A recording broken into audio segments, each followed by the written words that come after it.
जय जय श्री हरिवंश। महाराज श्री, आपके चरणों में मेरा दंडवत प्रणाम।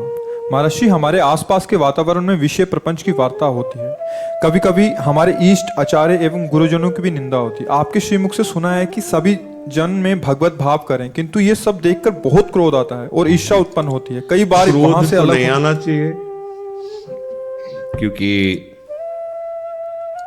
अगर क्रोध आएगा तो वो सफल हो गया सामने वाला।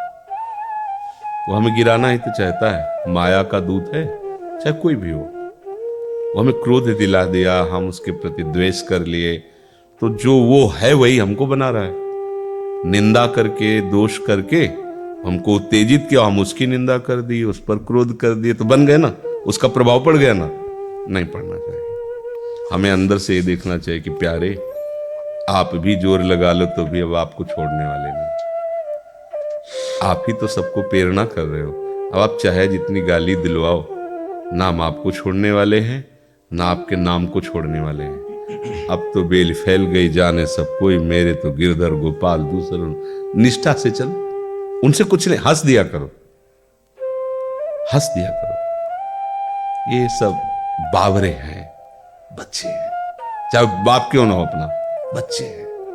मायाकृत भोगों को सत्य मानने वाले, शरीर राग में फंसे हुए जीव, बातुल भूत विवश मतवारे, ते नहीं बोले ही बचन बिचारे, तिनकर कहा सुनी नहीं काना। गोस्वामी तुलसीदास जी, ये बेचारे कुछ भी बोलते हैं। निंदा का पात्र तो वो है जो मदिरा पीता है, मांस खाता है, व्यभिचार करता है, लोगों की हिंसा करता है। निंदा का तो वो पात्र होता है। लेकिन अगर ये आचार्य की निंदा कर रहे, भगवान की निंदा कर रहे, तो बच्चे हैं ना। अगर बच्चे माता पिता को गाली दे, उनकी दाढ़ी नोचे, तो माता पिता उनको कोई सांप थोड़ी दे देते हैं, उनको कोई बंधन थोड़ी देते हैं, बच्चे हैं। ऐसे ही अज्ञानकृत स्थिति को प्राप्त, चाहे 80 वर्ष का बूढ़ा हो, भगवत भक्तों की दृष्टि में बच्चा ही है। बच्चा कुछ भी बोले मुस्कुरा दो। पिता की दाढ़ी पकड़ के नोचे, थप्पड़ मारे तो पिता पटक देगा क्या? नहीं, और बच्चा है। ऐसे ही सब बच्चे हैं। जो यहाँ बुजुर्ग कौन है? जो भगवान का भजन कर रहा है, वही सबसे श्रेष्ठ है। देखो, सुखदेव जी पधारे गंगा के पावन तट पर, तो उनके पिता, पितामह, बुजुर्ग एक से एक मात सब खड़े हुए, क्योंकि बचपन से, गर्भ से ही भगवान की भक्ति से युक्त है, इसलिए वो बड़े हुए। तो ये हमको ये बातें नहीं माननी है। वो निंदा कर रहे, आप मुस्कुरा दो, कोई प्रभावी नहीं पड़ना चाहिए। उनकी निंदा करने से बुरा हो जाएगा क्या?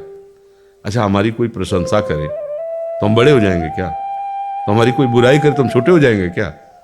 अच्छा, हमको खूब लोग हैं, बढ़िया खा पी के निकल रहे, हम भूखे हैं पेट में, तो वो खूब बड़ाई कर रहे हैं कि बढ़िया है, तो 56 भोग पाते, तो हमारा पेट भर जाएगा क्या? हम खा पी के निकले, बोले साला भूखों मर रहा है, तो हमें भूखे मरना होगा क्या? हमें देखना है, उनके कहने से हमारी थोड़ी प्रमाण है। हमारा प्रमाण तो हमारे आचरण से, हमारी भक्ति से। तो आप अपने भाव को दृढ़ कीजिए, उनके भाव से परेशान मत होइए। मुझे लगता है जब भक्ति का विरोध होता है तो भक्ति रंग लाती है। पक्का समझना, आपकी भक्ति बढ़ने का समय आया है, आप पीछे मत हटिए। अगर आप देखो, कोई भी झंडा फहराएगा तो उसमें डंडा होता है। जितना ऊंचा डंडा उतने ऊंचा झंडा। ये जितनी निंदा करने वाले, विरोध करने वाले भक्तों के ना, ये डंडे का काम करते हैं। उनका भक्ति का झंडा उतने ऊंचा फहराता है। अगर मीरा जी का देवर विरोध न करता तो मीरा की भक्ति इतनी प्रकाशित नहीं होती। अगर प्रहलाद जी का बाप विरोध नहीं करता, हिरण्यकश्यप, तो प्रहलाद जी की इतनी भक्ति प्रकाशित नहीं होती। तो हमें लगता है कि विरोधी लोग बड़े कृपालु हैं, हमारी निष्ठा पुष्ट करते हैं, हमारी भक्ति का प्रकाश करते हैं। तो प्रणाम है उनको, बढ़िया काम कर रहे हैं ना।